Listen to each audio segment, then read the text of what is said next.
South Asians living in America are actually 4 times more likely than other ethnic groups to have heart disease. We have a lot of reasons why heart disease is so prevalent in our community. South Asians are way more likely to have diabetes than other ethnic groups. Part of that is our genetics. We can't help that.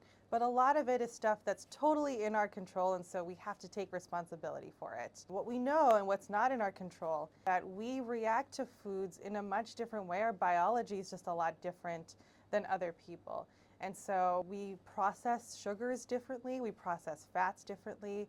We know that South Asians are more likely to accumulate fat in all the wrong areas, and that makes us more likely to have really serious heart disease. It's a combination of high blood pressure, high cholesterol, increased diabetes, and then it comes down to the simple things like diet and exercise too. We know that South Asians living in America have started to blend their more traditional diets with really bad American foods, and then we've identified that there's a group of South Asians who are kind of eating the worst of both worlds. You all know who you are.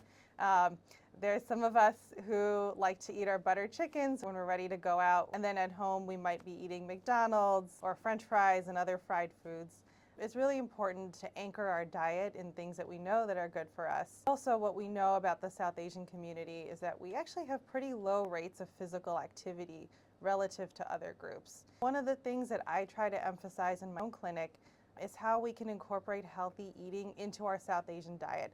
I don't think we need to tell all the South Asians out there that they need to give up their diet and eat a Mediterranean diet. I think there are lots of really great ways to incorporate healthy foods into the South Asian diet. For example, chana, saag, we can eat more of those and less the things that are heavy in butter. I try to talk to patients about using less ghee when they cook and more olive oils and less salt and more of the spices that we love. In terms of exercise, that's something we've identified as a real struggle in the South Asian community, and I think that's because of how our communities are structured, what our day-to-day life looks like, and what our family responsibilities look like as South Asians. And of course, we have different family responsibilities based on the specific culture we have in the South Asian community. But it's hard to work exercise into our daily routine. And so I think simple things like walking, family activities that involve exercising are really great for the South Asian community. Things that we can all do together as families are really, really helpful.